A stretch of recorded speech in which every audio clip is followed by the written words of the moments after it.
was a great experience to be there. It was a great experience to train with these guys that were my age and kind of see what Lauer was, Yeah. because some of the guys were, like right now are playing in Europe or playing in really good teams in South America. So I wanted to see, what Lauer was, and to learn and grow. And I think all these things, bro, helps you build a lot of stuff, confidence, character, and what this sport can do. Yes, sir. I'm your host, Leroy, and welcome back to The Insight. But before we start, could you make sure you like, subscribe, and hit the notification bell for any new content that will be coming your way very soon. But without further ado, enjoy the pod. Now, obviously, you've had that experience, and now you've signed for San Antonio. Like, how do you feel about the season that you're going into now?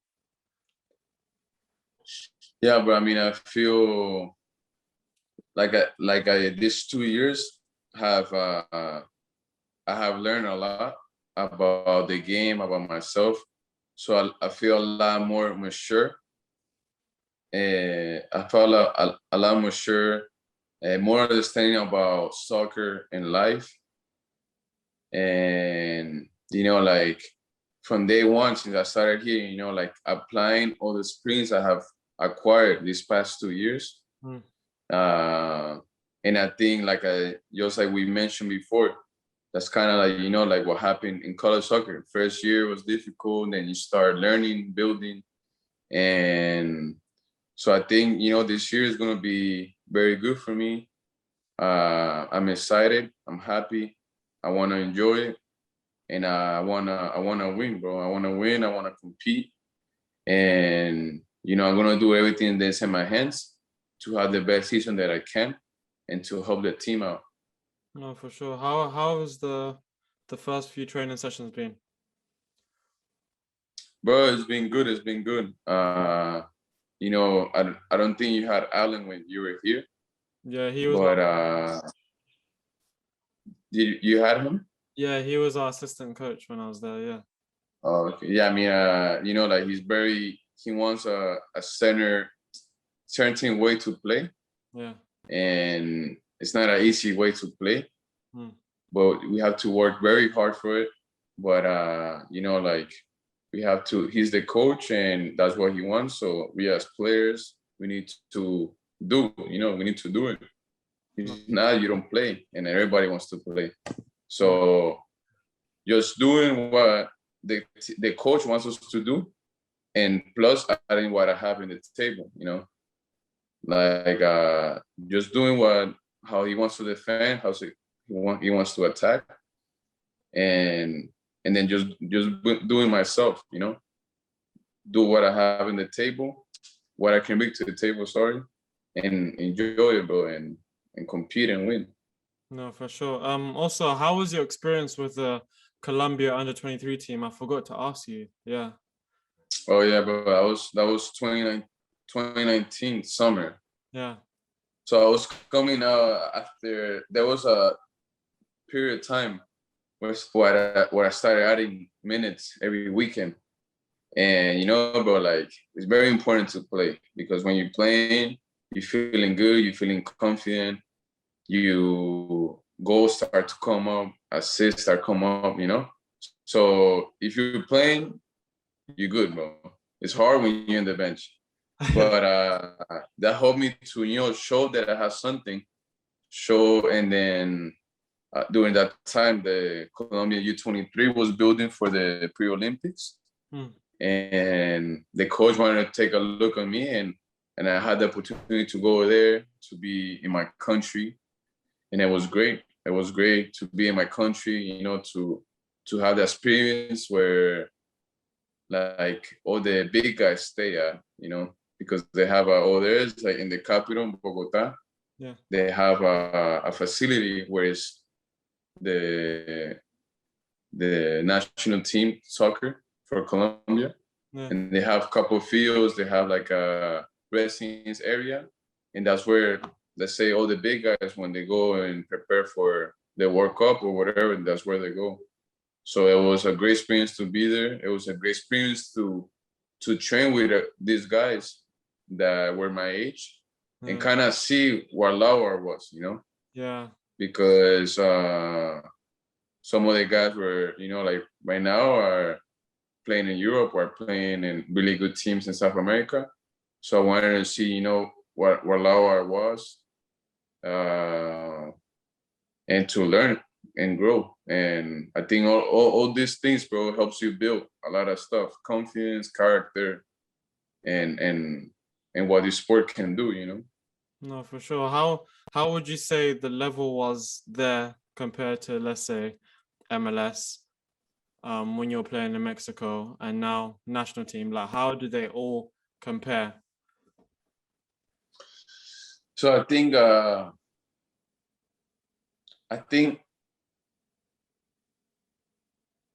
the cultures and the mentality, Mexico and South America are similar. Okay. Culture and mentality, right? Mm. And US is different in that sense. But I think like it's still the same soccer, but it's different. Yeah, I don't know. Like I remember coming, because when I went for that was the first time going out of like US soccer for the first time. first time. Yeah. That was the first time like I got out of the country and played soccer. Oh. So when I went over there, like here we run so much. And let's say when I went with the camp, like they will keep the ball so much. They were really very clean with the ball, and they were very calm. And here, like we want to attack right away, and we want to press right away. And let's say when I went over there, like I noticed that, like they would try to build, they would keep the ball, they were calm with the ball. And like, so you start adding these things. Oh, okay, like, but also the league is different. But I think like I said, like the mentality is different, the way that they grow is different. But at the end of the day, it's soccer, but you just play different, and you just gotta enjoy and do what you can. No, for sure. So I have like a little advice section at the end of each podcast. I ask you a series of questions on how like you deal with certain like events, situations. So Yeah. how do you deal with criticism? How I deal with it? How do you deal with criticism, whether it be from, let's say, teammates or coaches or, I don't know, friends, whatever? Yeah, I mean, I try to a lot, not like, especially like social media and all of that, to not read none of those things and don't care about that. Yeah. And like in this sport, bro, you have to be mentally strong.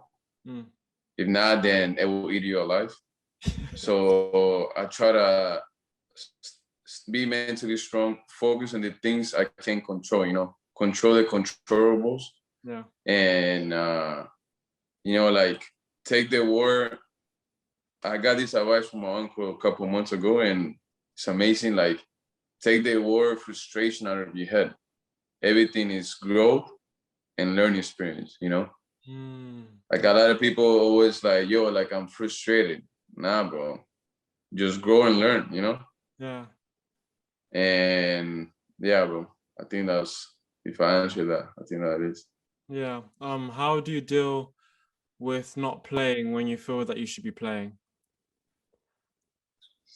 But for sure, it's not easy, and especially when it's your first time. Like, let's say, like for me, it happened when I was in Orlando City. Yeah. So it was my first time experiences this. So it was very difficult. Like I went through a lot of the emotions. Like not sometimes like not the best mentality. Yeah. But you learn eventually that having that bad attitude or bad mentality, it only gonna affect you. Yeah. So let's say when I went to the second team, and sometimes I wasn't starting the game, I stayed, like humble, relaxed. Okay, they put me in, I'm gonna change the game and I'm gonna train like crazy so I can be a starter. But it's like you versus the world, you know, like Yeah. if you get a bad attitude or you don't want to train well or you don't want to play well, you're only hurting yourself and your career. So, but it's not easy. And I think a lot of the things until you don't experience it by yourself, is even if you hear from people, you still like, you know what I'm saying? Like, let's say like some guy tells me this at the beginning, oh, it's gonna be hard. Oh yeah, it's gonna be hard. Yeah. Yeah. But until you don't experience it, you won't really know. But for sure, bro, in this sport, you have to be mentally strong, and if you get a bad attitude, you're only hurting yourself. No, for sure. I hear that. If there was anything you could change in your career so far, what would it be? So I think, bro. So this is one of the things that I notice now that I didn't notice before, and in US, I could talk for myself. You know, like from a young age, you see all these football players and all these people. They do so much weights, you know, and Yeah. a lot of players in like the transition here, like I remember in college we do so much weights, Yeah. but I think soccer is a sport where you use a lot of your speed and agility, you know, and being putting too much weights, it can also affect your speed and your movement. Yeah. And I think I put growing up a lot of time in the gym that I could put that time in working on finishing and touches and a lot of things, you know. Yeah. And later on, you know, like being so strong, I think it slowed me down and my speed and stuff like this. So and now I cut some weight and getting, I feel more fast and a lot of things. But I think soccer is not really a sport. Like you need to be strong, but not too strong. You know, like you speed beats in soccer, bro. You know, speed beats anything. Yeah. Like you can be strong, but if I take a long touch around you and I'm fast, you out. You know. That's true. So I think, and you see like the big bro. You see like, tell me the three best players on the world for you at the moment. The three best players for me in the world right now. Attacking players. Attacking players. Yeah. Obviously, Messi won. Definitely Messi and Ronaldo. But number three, bro. See, I'm a Neymar fan, innit? So like, I would say Messi, Ronaldo, Neymar. But you see these three players. I mean, apart from they're like super technical and have good finishing and good decision making, they're fast, bro. Yeah, yeah. And that helps them make more difference, you know? Yeah, no, for sure. I hear that. Do you know what it is? Yeah, I think for me, obviously, I realized that when I was here in England, like we don't do, like when I was growing up, we didn't do mad weights like the way that Yeah. college. So I went from like we used to spend a lot of time doing technical stuff, like working on our touch and stuff. But then when I came to America in the college system, like they had us doing, I don't know, Yeah. like squatting the crazy. No, but I remember spring. There was like a rule that you can only touch the ball 2 hours a week, bro. Remember this? I remember, I bro. was like, bro, I used to get so mad at this rule, bro. Because then we would do weights Monday, Wednesday, and Friday and run. Like, bro, like they just touch the ball with soccer players. But it's just the rules at the moment. And this is something I'm talking about, bro. Like, we don't need all those weights, bro. Yeah, Soccer players don't need all those weights. it's You spend 4 hours in the weight room a week. You can spend that on your touch, and it will help you more in soccer. it was crazy because then, like, if you were serious about it, you would have to then go do more time by yourself. Yeah. Like, but then, like, sometimes you can't get the ball work that you'd get with a group by yourself. So you could only get as much as possible, like by yourself. To be honest, I think that's a mad rule that they need to take out. Like in terms of like, Yeah, bro. They need to change that. yeah, That is a bad rule, bro. That's bringing the level down and not helping people develop, to be honest. no, for sure. And then if you have any advice for any young players that aspire to be a professional, what would one piece of advice be? I think the best advice, and you know what I noticed so far in my career that I can say is that you need to be mentally strong. Like I said before, you need to take the word frustration out of your head, and everything that happens to you is learn and grow. Yeah. And you have to be ready to be by yourself a lot. And if you really want something, and if you want to play a professional soccer player, you need to work, man. You need to, like, sacrifice a lot of things and work. And I think like the biggest, bro, is that once you start getting older, you start realizing that you have your family, a couple of friends, and your girlfriend, or that's it, bro. Like, I think when I was growing up, like, so much people around, so much friends, so much of this, and now, bro, like, I only have my family. I talk to no more than 10 friends that I grew up with my whole life, and that's it, So if I eliminate all that time wasted on drama or stupid stuff and put that time in soccer, I will be more developed, No, for sure. But I think everything is hindsight. Like I was talking with one of my friends like on the weekend, and I was saying like obviously in life you grow and you learn, but you only realize something through hindsight, which is after the case. So you wouldn't have known this stuff if Of course, yes. wouldn't have gone and played in Colombia and with the national team and learn a different way, or spent your time at Orlando and saw, okay, cool, like it's different in Mexico.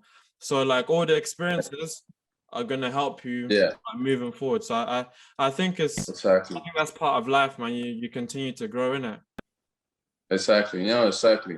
I mean, that's why, like, your question is good for anyone that watches this, because, like we mentioned before, when you go through life, a lot of people can tell you things.